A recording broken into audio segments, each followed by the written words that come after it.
함께 보실 하나님의 말씀은 누가복음 4장 16절로 19절입니다.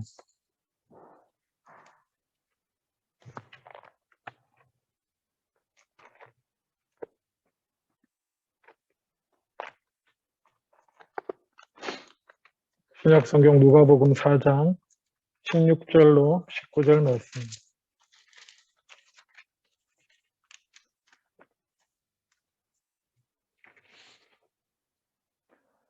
제가 가진 성경으로는 신약성경 94페이지입니다. 4장 16절로 19절 제가 봉독합니다. 예수께서 그 자라나신 곳 나사렛에 이르사 안식일에 늘 하시던 대로 회당에 들어가사 성경을 읽으려고 서심해 선지자 이사야의 글을 들이거늘 책을 펴서 이렇게 기록된 데를 찾으시니 곧 주의 성령이 내게 임하셨으니 이는 가난한 자에게 복음을 전하게 하시려고 내게 기름을 부으시고 나를 보내사 포로된 자에게 자유를 눈먼 자에게 다시 보게 함을 전파하며 눌린 자를 자유롭게 하고 주의 은혜의 해를 전파하게 하려 하심이라 하였더라. 아멘. 예. 여러분은 요즘 삶이 자유로우십니까? 아니면 요즘 여러분은 무엇에 붙들려 살아가고 계십니까? 여러분의 삶에 지금 가장 영향력을 많이 끼치고 있는 게 뭡니까? 그래서 내 감정도 거기에 따라 휘둘리고 내 모든 것이 그래서 그것에 영향을 받아서 휘둘리고 있는 것이 무엇입니까? 그런 의미에서 여러분은 자유로우십니까? 오늘 본문에 보면 예수님은 이제 나사렛에 자기 고향에서 안식일에 회당에 들어가셔서 성경을 읽으셨다고 말하고 있습니다. 제가 언젠가 말씀드렸죠. 유대인 남자들은 성인이 되면 회당에서 주일마다 안식일마다 모일 때에 성경을 읽고 거기에 대해서 나눌 수 있는 권한이 있습니다. 이게 전통이에요. 오늘 현대교회에서는 교회의 질서를 위해서 훈련된 목사를 세워서 신학적으로 훈련된 목사를 세워서 말씀을 전하게 하는데 유대인들의 회당에서는 성인 남자면 어려서부터 당연히 성경으로 교육되어 온 자라온 성인 남자의 경우는 안식일 날 말씀을 읽고 나눌 수 있는 권한이 있었습니다. 죄송합니다. 안타깝게도 여자분들에게는 없었어요. 그래서 이게 언제 계속돼서 사도 바울이 선교할 때 도시를 막 돌아다니면서 막 그냥 외치며 다닌 게 아니고 사도 바울은 그래서 전략적으로 그 각 도시의 유대인 회당부터 먼저 찾았어요. 유대인 회당부터 먼저 찾고 거기에 안식일 날 가서 자기가 유대인 성인으로서 말씀을 나눌 수 있는 권한을 받아서 나아가서 구약의 말씀을 읽고 그 말씀을 통해서 예수님을 전하는 이런 사역을 했었습니다. 그리고 놀랍게도 로마나 이쪽에 있는 회당들에는 이방인들도 와 있었어요. 유대교에 관심이 있는. 그들에게도 복음이 전달되기도 하고 하는 그런 역사들이 그런 식으로 일어났었고 예수님도 당연히 유대인으로서 그 자기 고향 회당에 나가셨던 게 분명합니다. 왜냐하면 16절에 안식일에 늘 하시던 대로라고 되어 있어요. 늘 하시던 대로. 공생애를 시작하고 특별히 행한 게 아니고 예수님도 그 누가복음의 어린 시절 얘기도 나오고 있지만은 어려서부터 성실하게 주일마다 그러니까 안식일마다 회당에 나갔었고 그리고 또 규칙적으로 정기적으로 앞에서 말씀을 읽고 나누셨던 것으로 기억이 됩니다. 그런데 이날은 특별히 이제 사역을 하시는 중에 공생애를 하시는 중에 어느 날처럼 다시 나사렛으로 돌아가서 안식일 날 나사렛 자기 고향 회당에 쓰셔서 성경을 받습니다. 아마 근데 그때는 옛날에는 아시다시피 성경이 이렇게 되어 있지 않지 않습니까? 그냥 두루마리로 이사야 한 두루마리 이렇게 이런 식으로 두루마리로 돼 있었기 때문에 그 본문은 안 정해져 있는데 두루마리는 정해져 있어요. 그래서 두루마리 이번에는 이사야 두루마리, 뭐 이번 절기에는 이렇게 돼 있으면 이사야 두루마리를 내어주시면 주신 거고, 그거를 받아서 펼쳐서 본인이 선포하시고자 하시는 본문을 찾으셨는데, 그게 어디냐면 구약 이사야 61장 1절로 2절 말씀이에요. 근데 그것을 누가는 히브리어 성경을 성경일 것으로, 히브리어 성경이 아니고 이미 그 시대에 헬라어로 번역된 구약 성경이 있었거든요. 헬라어 성경을 인용해서 적은 것으로 여겨지고 있습니다. 히브리어 성경 아니고요. 예수님은 뭐 히브리어 성경을 읽으셨을 가능성이 높지만은 헬라어 성경으로 누가는 아마 그래서 옮겨서, 그래서 이사야 61장 1절 거의 1, 2절하고 거의 비슷한, 내용은 똑같아요. 내용은 똑같은데 번역이라 조금 뭐 차이 나는 게 있지만 그런 것까지 나눌 설교할 건 아니고요. 그래서 이사야서를 읽으셨습니다. 그게 어디냐? 18절부터 제가 다시 읽습니다. 주의 성령이 내게 임하셨으니 이는 가난한 자에게 복음을 전하게 하시려고 내게 기름을 부으시고 나를 보내서 포로된 자에게 자유를, 눈먼 자에게 다시 보게 함을 전파하며 눌린 자를 자유롭게 하고 주의 은혜의 해를 전파하게 하려 하심이라 하였더라. 이 본문을 읽으셨습니다. 그래서 이 본문을 가지고 예수님이 자신의 사명에 대해서 선포하신 것이라고 다들 받아들이고 있습니다. 왜냐하면 여기 기름을 부으신다는 말이 있어요. 기름을 부으신다. 이게 기름을 붓는다라고 하는 것은 성령하고 연관이 있습니다. 딱 이사야 이 본문이 그래요. 성령이 임하시고 기름을 부으셨다.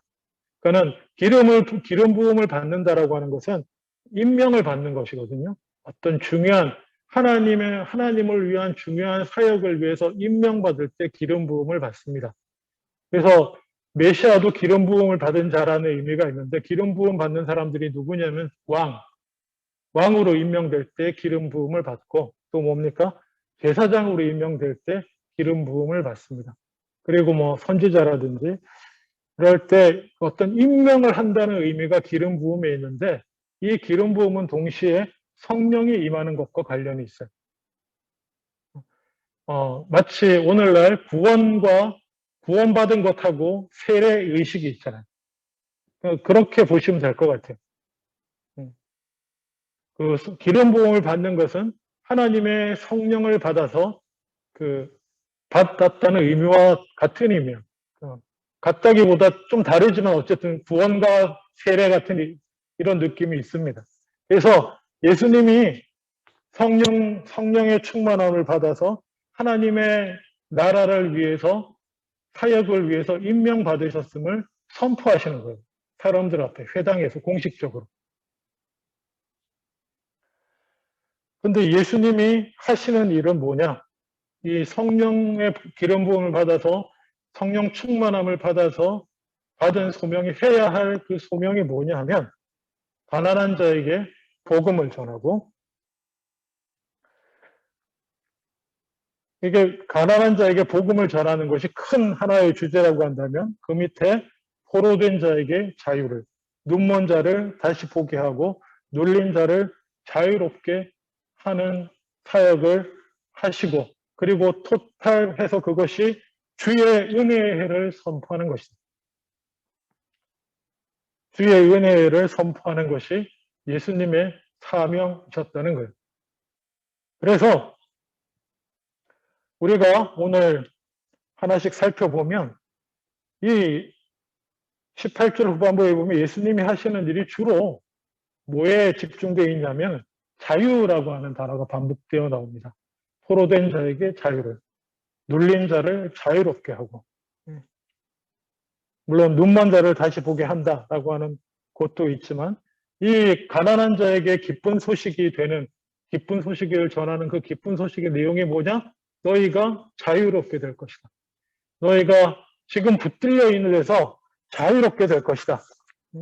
예수님은 이 메시지를 사실 또 다른 자리에서 전하신 적이 있어요. 요한복음 8장 32절에 보면, 역시 그때는 바리새인들이 주변에 있었는데 진리가 너희를 진리를 알지니 진리가 너희를 자유롭게 하리라 라고 했더니 그들이 대답하되 우리가 아브라함의 자손이라 남의 종이 된 적이 없거늘 어찌하여 우리가 자유롭게 되리라 하느냐. 혹시 아까 제가 서론에 여러분 지금 자유로우십니까? 이렇게 했을 때 내가 뭐 한 번도 얽매인 적이 없는데 무슨 자유롭게라고 혹시 생각한 분이 있다면 여기 딱 그런 사람들이 있었어요. 그럼 남의 종이 된 적이 없는데 뭘 자유롭게 된다고? 응? 뭘 예수님이 나를 자유롭게 해? 나 지금까지 자유롭게 살아왔는데 라고 혹시 생각하시는 분이 있으면 이 본문을 기억하시기 바랍니다. 그렇게 대답했어요. 그런데 예수님은 8장 36절의 요한복음 아들이 너희를 자유롭게 하면 너희가 참으로 자유로우리라 이렇게 말씀합니다. 참으로 자유롭다. 예수님은 우리에게 자유를 주시러 오셨는데 한 가지 사실은 우리가 뭐에 얽매여 사는지도 모르고 산다는 것입니다. 그리고 우리는 나름대로 나는 꽤 자유롭게 사는데 내가 뭐에 매이는 게 있나라고 생각하는 참된 자유가 아닌 어떤 착각과 이런 것에 진리가 아닌 거짓된 자유 가운데 자유롭다고 여기며 살아갈 수도 있다라는 거예요. 그 대표적인 케이스가 우리는 지금 여러분 뭐만 좀 되면 우리가 자유로울 것 같습니까? 지금의 삶보다 더. 돈만 좀 있으면 로또만 하나 당첨되면 지금보다 훨씬 자유롭게 사실 것 같지 않으세요? 그런 생각 안 하고 사세요? 내가 뭐 또 이것만 되면 진짜 헐헐 날아다닐 텐데. 뭐 이런 생각. 심지어 아주 작은 것에서부터 그렇게 꿈꾸고 있지 않습니까? 그리고 마침내 그게 된 것 같아서 자유롭다고 생각하실 수도 있는데, 우리가 알다시피 우리는 죄로부터 우리 중심에 있는 우리를 얽매고 있는 그 진정으로 우리를 얽매고 있는 그것을 그 죄의 문제를 발견하는 것에서부터 시작해야 되는 것입니다. 그래서 예수님께서 눈먼 자에게 다시 보게 한다. 예수님이 하시는 일은 눈먼 자로 하여금 보지 못하고 있는 자로 하여금 보게 한다는 거예요. 그게 뭐냐면 내가 지금 뭐에 포로가 되어 있는지도 모르는 내가 뭐에 억눌려 있고 뭐에 사로잡혀 있지도 모르는 자를 어떻게 자유롭게 해줄 수 있겠어요? 내가 지금 뭔가에 뭐에 붙들려 있는지를 눈을 떠서 보게 하고 깨닫게 하고 그리고 풀어주시고 놓아주시는. 그래서 예수님이 이런 눈먼 자를 보게 하려고 하신다고 하셨을 때 요한복음 9장 40절에 또 이런 사람들이 있습니다. 바리새인 중에 예수와 함께 있던 자들이 이 말씀을 듣고 이르되 우리도 맹인인가? 우리는 바리새인들이고 나름 공부도 하고 배운 것도 많고 사회적 지위도 있고 성경도 좀 아는 우리도 맹인이란 말인가? 그랬을 때 요한복음 9장 41절에 예수께서 이르시되 너희가 맹인이 되었더라면 죄가 없으려니와 본다고 하니 너희 죄가 그대로 있느니라. 이런 일도 있었습니다. 성경에. 혹시나 저희도 이런 바리새인들처럼 내가 무슨 맹인이란 말인가 그렇게 생각하시지 않기를 원합니다. 그래서 주님 앞에 겸손하게 주님이 보여주시는 대로 보고 말씀이 보여주시는 대로 보고 눈을 뜨고 깨달아 나아가실 수 있기를 주님의 이름으로 축원합니다. 그래서 성경의 말씀에 쫓으면 우리를 붙들고 있는 가장 큰 문제는 죄의 문제입니다. 이게 모든 것의 출발점이에요. 그러니까 포로된 자. 포로는 어떻게 하다 포로가 됩니까? 싸우다 지면 포로가 됩니다. 아니면 싸우기 전에 다칠까봐 항복하면 포로가 돼요. 그렇죠? 그런 의미에서 우리는 포로가 되었다는 것입니다. 죄의 포로가 되어 있습니다. 싸우다 졌는지 아니면 그냥 항복하셨는지 모르겠습니다만은 우리는 근본적으로 다 죄에 포로된 자들이라는 사실을 깨달으시길 주님의 이름으로 축원합니다. 굳이 창세기부터 얘기하지 않더라도 우리는 죄로부터 자유로울 수가 없었고요. 그래서 예수님께서는 이 우리를 죄로부터 풀어주고자 하시는 일을 하시기 위해 이 땅에 오셨다는 것입니다. 그리고 죄의 포로가 되면 우리는 눌리게 됩니다. 죄에 눌리고 그 영향력 아래 있게 됩니다.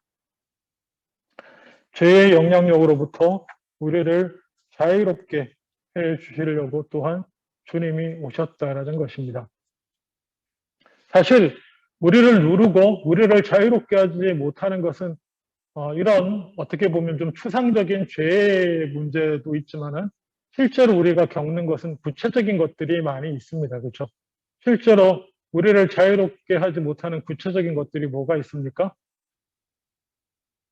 뭐 내 생각대로 안 되는 비즈니스라든지 아니면 또 뭔가요? 내 생각대로 안 되는 사람들과의 관계라든지 이런 게 거의 전부 아니겠습니까?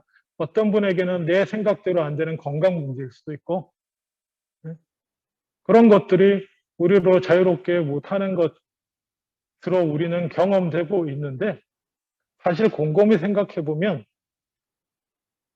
내가 사회적으로 겪고 있는 어려움 그 본질에 뭐가 있는지 아십니까? 우리 인간의 온 인류의 공통적인 죄의 문제가 거기 달려 있습니다.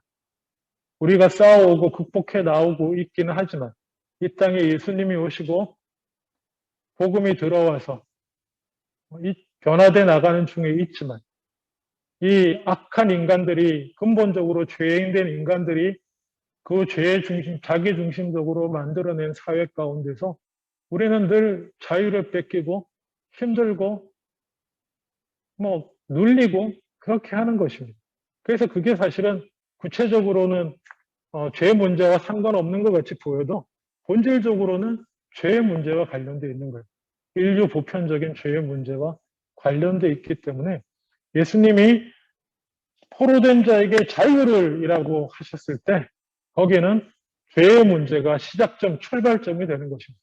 그리고 그 죄에 얽매여 있는 인간들을 풀어주기 시작하면서부터 사람이 바뀌어 나가기 시작하고 죄에 눌린 인간들이 자유로워지고 거기서부터 모든 문제의 해결과 출발점이 있다고 성경은 말하고 있고 예수님은 그렇게 말씀하셨고 그렇게 실천하셨어요. 그러면 여러분 죄로부터 자유롭게만 되면 되느냐? 그건 아니죠. 보통 어떤 철학자들이 자유를 얘기할 때는 두 가지로 얘기를 합니다. 뭐뭐로부터 자유, 무엇으로부터 풀려나는 자유가 있고 또 하나는 무언가를 행할 수 있는 자유. 무언가를 행할 수 있는 자유 이렇게 두 가지로 구분을 하더라고요. 그게 그거 같은데 우리 인간은 그렇게 분류를 해서 설명해줘야 이해하기가 쉽습니다. 뭐뭐로부터 자유, 죄로부터 우리는 예수님의 은혜로 풀려날 수 있습니다. 그 다음에는 그 자유를 어떻게 해야 됩니까? 진정으로 자유롭게 하나님을 사랑하고 하나님을 선택할 수 있게 되는 것입니다. 네. 지난주에 설교 나눌 때에 사랑이라고 하는 것에 사랑이라고 하는 것이 이루어질 수 있기 위해서 핵심적으로 중요한 가치가 있다고 했습니다. 그게 뭐라고 했습니까? 방금 얘기했잖아요. 자유예요, 자유. 예? 자유. 지난주에 설교 끝나고 집에 왔는데, 미안하다 해주자. 저희 딸내미가 이렇게 좋은 얘기를 하나 해줬어요. 무슨 얘기를 해줬냐면, 드라마 이름, 옷소매 붉은 끝동인가? 혹시 보셨습니까? 정조의 사랑 얘기인데, 정조의 사랑 이야기. 정조가 정확히 저 잘 모릅니다. 한 여인을 자기 후궁으로 맞이하기 위해서 15살 때 내 후궁이 되어달라고 했는데 놀랍게도 그 여자가 찼어요. 이건 소설이 아니고 실제 역사입니다. 정조가 자기 연애사를 다 기록해 놨거든요. 근데 놀랍게도 정조가 그때 자기 왕이잖아요. 감히 국룰 주제에 내 후궁이 되라는데 못하겠다고 한 여자를 왕의 권한으로 협박하고 위협하고 어떻게 해서 취할 수가 있는데 기다립니다. 제 기억에 맞는지 모르지만 몇 살 때까지 기다리냐면 기록에 보면 15살에 고백했다가 차이고 28살 때 다시 후궁이 되어달라고 부탁을 합니다. 뭐 어쨌든 그렇게 해서 그때는 오케이를 받아가지고 했는데 놀라운 말씀의 적용을 하더라고요. 정조는 진정한 사랑을 그 여자를 진정으로 사랑했다. 진정으로 사랑했기 때문에 강제로 자기가 왕의 권력과 힘을 가지고 어떻게 할 수도 있었지만 그렇지 않고 그 여인이 진정으로 자기를 사랑하고 선택할 수 있도록 기다렸다. 뭐 이런 귀한 적용을 드라마 가운데서 하는데 지난주에 말씀드린 게 그겁니다. 하나님이 하실 수 없는 게 있어요. 그게 뭐예요? 우리가 하나님을 강제로 사랑하게 하는 거예요. 최면을 걸거나 하나님은 전능하시니까 내 프로그램을 이렇게 조금 건드려가지고 하나님만 사랑할 수밖에 없도록 할 수도 있는데 하나님이 그렇게 하시면 뭐예요? 하나님의 가장 소중한 본성이자 가치인 사랑이라는 것 자체가 무너지는 거예요. 사랑은 항상 자유를 품고 있습니다. 내가 하나님을 사랑한다고 말할 때 그거는 자유로움 가운데 해야 돼요.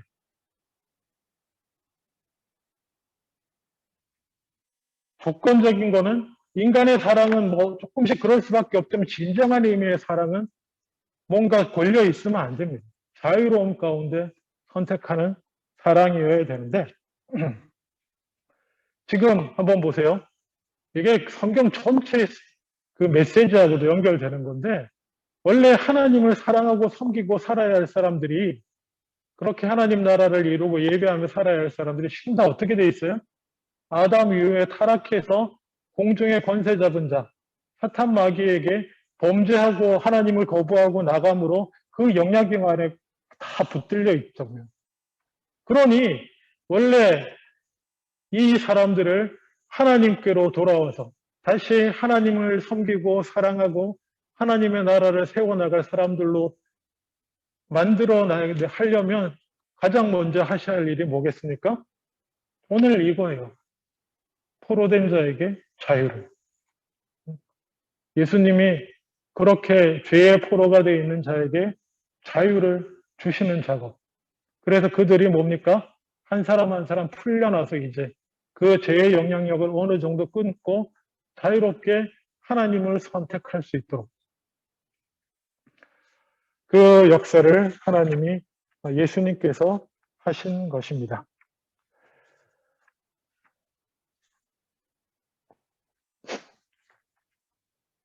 그리고 우리가 로마서 8장 21절에 보면 그 바라는 것은 피조물도 썩어짐의 종로로 탄 데서 해방되어 하나님의 자녀들의 영광의 자유에 이르는 것이다. 심지어 인간 외의 다른 피조물들도 하나님의 자녀들이 누리는 영광의 자유에 이르기를 원한다고 표현하고 있습니다. 제가 지금 설명드린 이것이 영광의 자유예요. 영광의 자유. 하나님의 자녀들이 누리는 영광의 자유. 어떤 영광이요? 하나님을 사랑할 수 있는 영광. 그리고 그 하나님과 뜻을 함께하고 이 땅을 향하신 하나님의 뜻에 함께 동참할 수 있는 영광. 그 영광의 자유가 우리에게 주어진 큰 은혜요 선물이심을 기억하실 수 있기를 주님의 이름으로 축원합니다. 우리가 그 타이타닉 영화 마지막 장면들 저는 늘 생각을 하는데요. 그게 실화라는 거 기억하고 아시죠? 그 침몰하는 배 가운데 악당들이 나와가지고 함께 사람들이 탈출하는 사람들을 탈출하고 그러지 못한 사람들은 죽음을 기다리고 있을 때 거기서 끝까지 함께 찬송가를 연주했던 사람들을 기억하시죠? 그 장면을 너무 멋있게 표현했더라고요. 그리고 이분들도 끝까지 찬송 연주를 하다가 이제 정말 끝나야 될 시간이 있잖아요. 끝나야 될 시간에 서로 인사를 하는 장면이 저는 잊을 수가 없네요. 이렇게 인사합니다. 함께 연주하게 돼서 영광이었습니다. 그리고 각자 흩어져서 죽음을 준비합니다. 영광의 자유란 이런 거예요. 하나님과 함께 할 수 있는 자유. 내가 죄로부터 풀려나서 하나님과 함께, 하나님이 꿈꾸시고 온 세상 인간과 세계를 구원하시고자 하시는 그 하나님의 꿈을 함께 꾸면서 내가 비록 힘은 없어도 그냥 내게 주어진 자리에서 하나님을 위해서 자유롭게 강요하지 않으세요. 여러분, 제가 누누이 말씀드리잖아요. 내가 뭐 이거 못한다고 해서 땅끝까지 나가 선교하지 못한다고 해서 뭐 하나님이 당장 뭐 하늘에 벼락을 내려 그렇게 하지 않으신다고요. 그러면 사랑의 성립이 안 돼요. 말씀드렸잖아요. 그냥 나는 부족하지만 내가 할 수 있는 데까지 그냥 하고 그저 주님 죄송합니다. 부족합니다. 이렇게 할 뿐이지만은 그래도 내가 그 마지막에는 정말 영광입니다. 제가 하나님과 함께 하나님의 나라를 위해서 사역할 수 있었다니 영광입니다. 이 영광의 자유를 누리실 수 있기를 주님의 이름으로 축원합니다. 자, 그러면 우리 마지막으로 한 말씀만 더 나누겠습니다.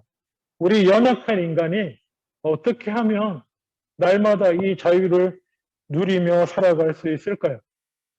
고린도후서 3장 17절에 이런 말씀이 있습니다. 주는 영이시니 주의 영이 계신 곳에는 자유가 있느니라. 성령이 우리를 자유로울 수 있도록 능력을 주십니다. 그리고 더하여서 요한복음 8장 32절에 아까 방금 말씀드렸죠. 진리를 알지니 진리가 너희를 자유롭게 합니다. 말씀은 진리고요. 진리의 말씀과 성령은 항상 함께 갑니다. 말씀이 성령을 통해서 역사합니다. 그러면 우리 인간적인 측면에서는 이걸 어떻게 바라봐야 되는가? 시편 119편 45절에 이런 말씀이 있습니다. 내가 주의 법도들을 구하였사오니 자유롭게 걸어갈 것이오며 하나님의 법도를 구하는 자는 자유롭게 걸어간다고 말하고 있습니다. 여기서 구한다는 단어 도레시라고 하는 히브리어인데요. 이 히브리어가 여러 가지 사실은 복합적인 의미를 갖고 있습니다. 기본적으로 물론 뭔가를 추구한다라고 하는 의미를 가지고 있습니다. 그리고 이 추구한다는 것은 더하여서 의지적으로라고 하는 의미가 있습니다. 의지적으로 결단하면서 내가 결단하면서 추구한다는 거예요. 그리고 의지적으로 간다라고 하는 의미가 있고요. 그리고 놀랍게도 여기에는 묻는다라는 의미도 있고 상담한다는 의미도 있습니다. 그러니까 무슨 얘기예요? 진리가 우리를 자유롭게 하고 성령이 우리를 자유롭게 하는데 그 안에서 우리가 행할 바는 뭐라는 거예요? 하나님의 말씀을 내 의지를 가지고 추구하고 하나님께 묻고 하나님께 상담하면서 하나님 말씀도 듣고 하면서 나아갈 때에 우리는 참으로 자유로운 삶을 누리게 될 줄로 믿습니다. 자유롭게 하나님을 섬기는 아까 로마서 8장 21절에 나온 자녀들이 누리는 가장 큰 선물, 영광의 자유에 이르게 되고 누리며 살아가게 됩니다. 한 가지만 조심하십시오. 베드로후서 2장 19절에 이런 말씀이 있습니다.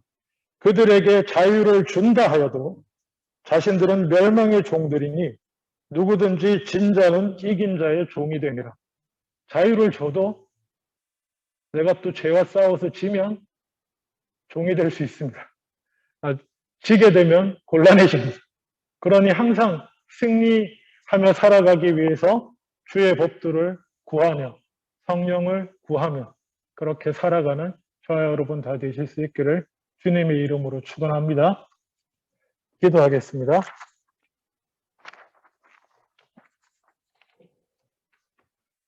아버지 하나님, 주님 자유를 주시러 오셨습니다. 내가 죄에 붙들려 있는 나 자신을 눈을 열어 깨닫게 하시고 주님을 붙들고 성령의 은혜로 말씀을 추구하는 가운데 자유를 누리는 하나님과 함께하는 그 영광의 자유를 누리며 살아가는 우리들 다 되게 하여 주시옵소서. 감사드리고 예수님의 이름으로 기도합니다. 아멘.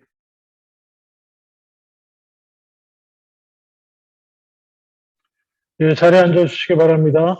바로 공동회의를 진행하도록 하겠습니다. 여기 다 해당되시는 것 같은데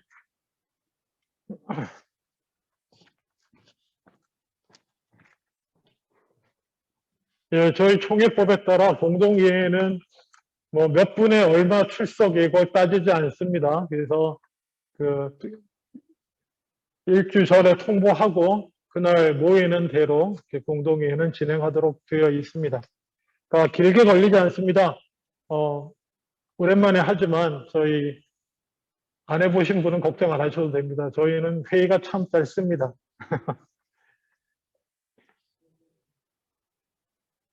예, 지금 3시 7분인데 나눠드리는 거 받으시고요.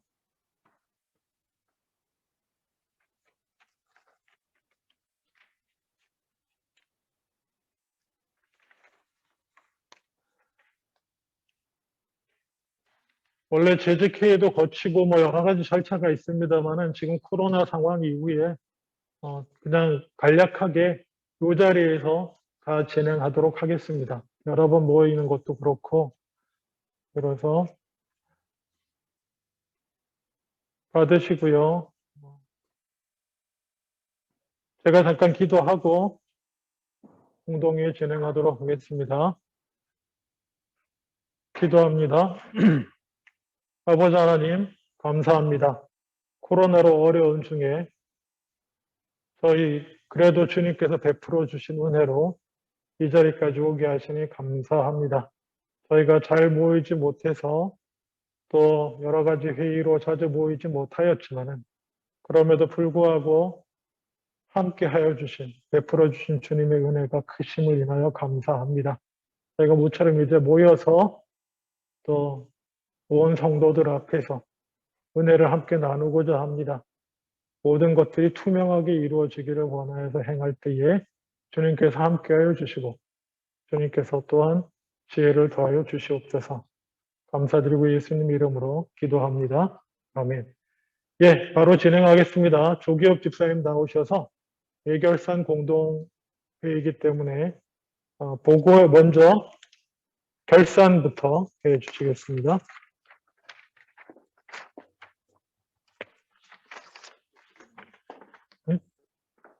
이걸 드릴까요?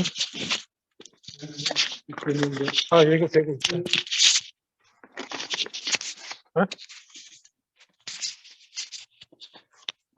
이게 여기 안 나갈 수 있습니다.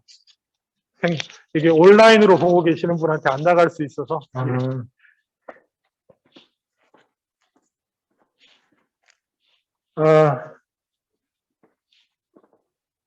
많이 참석은 못하셨지만은, 우리가 작년에도 예결산을 못했고요. 죄송합니다. 올해 2021년도 수입하고 지출에 대해서 간략하게 보고를 드리겠습니다. 수입은 지금 나눠주신 거 다 보시면 아시겠지만은 우리가 교회에서 직접 예배를 대면 예배를 할 때는 헌금을 또 했었고 직접, 그리고 대면 예배를 못할 때는 이 트랜스퍼로 헌금들을 해주셨습니다. 그래서 지금 헌금의 총 합계가 64,596불 63센트로 되어 있습니다. 그런데 이제 특이한 거는 우리가 CWS 캐나다 정부에서 보조를 받은 거, 그러니까 그 외에도 이 체리티도 정부 보조에 포함이 되거든요. 그래서 그 2019년도 헌금에 비해서 2021년도 같은 달에 뭐 헌금액이 뭐 한 30% 이상 줄었다. 그러면 이제 거기에 따라서 이제 정부에서 계산해 주는 산정해 주는 그 방식에 따라서 우리가 그 보조를 받습니다. 그래서 그거를 제가 우리 회계사한테 신청을 했어요. 이걸 좀 해달라 그러고. 그래서 1년 동안 작년에 우리가 정부에서 보조금 받은 게 거기 CWS라고 9,279불 77센트입니다. 마찬가지로 재작년에도 저희가 또 이렇게 CWS를 받았고, 그래서 순수하게 작년에 헌금 합계는 정부 보조금을 빼고 55,316불 86센트입니다. 그리고 계속해서 지출 내역을 말씀을 드리겠습니다. 사례비가 목사님 사례비 28,896불, 그 다음에 김영묵 부목사님 사례비가 7월까지 나갔습니다. 그리고 7월 말 후에 이제 그만두셨기 때문에 480불 75센트씩 7달에서 3,365불 66센트가 되겠습니다. 그리고 전도사님 사례비가 6,512불 97. 잠깐 부연 설명을 드리면 전도사님께서 저 9월부터는 중고정보랑 같이 다 부목사님 하던 거를 맡아서 하셨기 때문에 전에 저기 387불 99센트를 지불을 하던 것을 9월 달부터 852불 63센트가 연말까지 지급이 됐습니다. 이게 왜 이렇게 뭐 387불 이렇게 되냐면은 400불인데 텍스 CPP EI 띄고 난 금액입니다, 이게. 그리고 참고로 목사님 거는 이제 2,500불인데 그거를 띄고 나니까 2,400불이 되는 거고 한 달에. 그 다음에 교육비가 보시면은 유초등부, 중고등부 교육비가 600불씩 있습니다. 이거는 9월 달부터 150불씩 4달간 나간 겁니다. 그 전에는 교육비 보조를 안 했습니다. 그 다음에 친교비 324불 35센트는 크리스마스 유초등부 유수 선물비입니다. 뱅크피 42불, 그다음에 CRA 레미턴스가 3,267불이 이게 이제 아까 말씀드린 대로 텍스하고 CPP EI를 빼가지고 교회에서 이제 세무서에 보고한 금액이 1년 동안 이렇게 되는 거고요. 그 다음에 회계사비가 2,140불입니다. 이게 좀 많은데 왜 그러냐면은 제가 아까 말씀드린 대로 CWS 대행비가 한 달 거를 청구를 하는데 100불씩 들어갔습니다. 그래서 이렇게 되는 거고. 그 다음에 교회 렌트비가 한 달에 420.66불씩 해서 12개월 5,047불입니다. 그 다음에 구제비, 경조비가 사랑의 나눔의 행사에 755불이 들어갔고요. 물론 이거를 교인분들이 다 헌금을 해 주셨습니다. 예배비가 651.51불, 132불이 야외 예배 준비고 추수감사 준비가 175불, 그 다음에 이순옥 권사님 그 부분 장례 예배 이 준비가 158불 15센트. 그 다음에 우리 교회 홈페이지 그 리뉴한 게 1년치 664불 18센트. 그래서 2021년도 총 지출 합계가 53,431불 90센트입니다. 그러니까 아까 말씀대로 수입이 한 55,000불 정도 순헌금만 된다 그랬으니까 여기서 53,000불이 지출이 됐으니까 약간의 흑자가 났죠. 그리고 전체적으로 지금 2021년 12월 31일 말일부로 우리가 현재 갖고 있는 잔금이 은행에 35,767불 44센트가 있습니다. 이것은 전년도에 2월금 넘어온 게 24,600불을 더해서 금년에 뭐 1,000얼마 남은 거 해서 플러스 CWS 보조금 플러스 해서 현재 잔고가 35,767불이 있습니다. 이상으로 수입하고 지출 내역을 말씀드렸고요. 여기서 좀 뭐 궁금하신 사항이 있으시다 그러면 질문을 받겠습니다.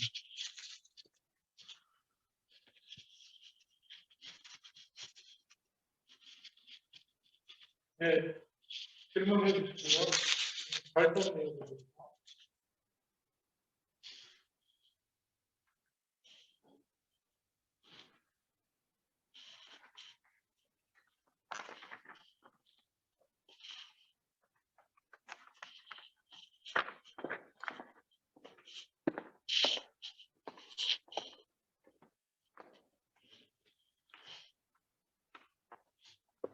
없으시면 그대로 받는 거에 동의하시면 예 하시고요. 아니면 아니요 해주시면 좋겠습니다. 동의하시나요? 예, 아니요 하실 분 지금 아니요 하십시오. 예, 일단 예산안은 이대로 갖도록 하겠습니다. 결산은 죄송합니다. 결산은 이대로 갖도록 하겠습니다. 금년도 예산안을 보고를 드리겠습니다. 그 수입은 57,000불로 잡았고요. 그 지출이 이제 작년 기준으로 해서 나간 거, 목사님 사례비 작년하고 똑같이 2,500불 해서 텍스 뗀 거 2,416불 곱하기 12개월 하니까 29,000불이 되고요. 전도사님은 900불에서 텍스 뗀 거에서 833불 곱하기 12개월 해서 10,000불이 되고, 유초등부 교육비 150불씩 12달 1,800불, 중고등부 1,800불, 식품비, 친교비, 수련회 등등 예산으로 1,000불을 잡았고, 비품이 753불, 그 다음에 독서, 문구 300불, 교회 렌트비도 작년하고 똑같이 420.66 곱하기 12달에서 5,047불, 노회비 300불 잡았고, 뱅크피 100불, 그 다음에 그 CRA 레미턴스 3,300불, 교회 달력 700불, 회계사비 1,500불, 구제비 경조비 1,000불, 교회 홈페이지 리뉴하는 거 400불에서 같이 이렇게 57,000불로 지출을 맞춰 잡았습니다. 그리고 이제 아시다시피 그 재정이 좀 여유가 있으니까 교회에서 꼭 필요한 행사라든지 그런 거는 예비비는 따로 잡질 않았지만은 우리가 그때그때 상황을 봐서 다 지출을 하는 걸로 그렇게 계획을 잡았습니다. 목사님 하시면. 예. 올해 예산안 질문이 있으시면 저도 받을게요. 지금 예비비를 따로 엑스로 여기 박아놓으면 안 돼요. 저기 아마 작년 6월 정도 엑스가 거의 넘어오고 있기 때문에 우리가 갑자기 특별한 일이 생기거나 예를 들면 작년 한 12월 남은 행사를 하고 있습니다. 거기에 이제 미리 들어갈 거예요. 그때부터 필요한 물론 원칙적으로 익숙해가 가지고 얼마를 소리가 생기고요. 미리 예를 들면 겨울 식당이나 나가는 겨울 미리 구입할 수 있는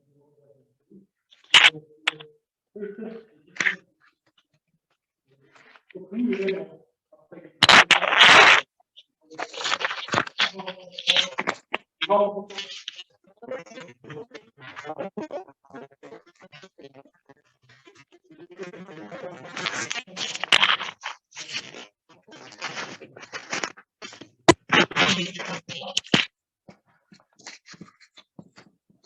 보시면 이대로 갖고 이해하시고 남미 예, 감사합니다. 네, 감사합니다. 예, 수고해 주신 조집사님 제 박수로 감사합니다. 잠깐 기도하겠습니다. 주님 감사합니다. 비록 몇 년간 코로나로 힘들고 어려운 상황 가운데서도 주님께서 우리에게 베풀어 주신 은혜가 큽니다. 받은 은혜가 큰 만큼 거저 받았으니 거저 잘 나누는 저희들 또한 다 되게 하여 주시옵소서. 감사드리고 예수님 이름으로 기도합니다. 아멘. 예, 감사합니다. 이제 회의 마쳤고요. 예배 다 마쳤습니다. 특별한 광고사항은 따로 없고요. 창립기념일 기억하시고 또 함께 하실 수 있기 바랍니다. 감사합니다. 예배 마쳤습니다. 이거는 뭐 어디 공개해도 상관없지만 가져가시면 쓰레기 되실 것 같으시면 우리 표집사님께 돌려주시면 좋겠습니다. 감사합니다.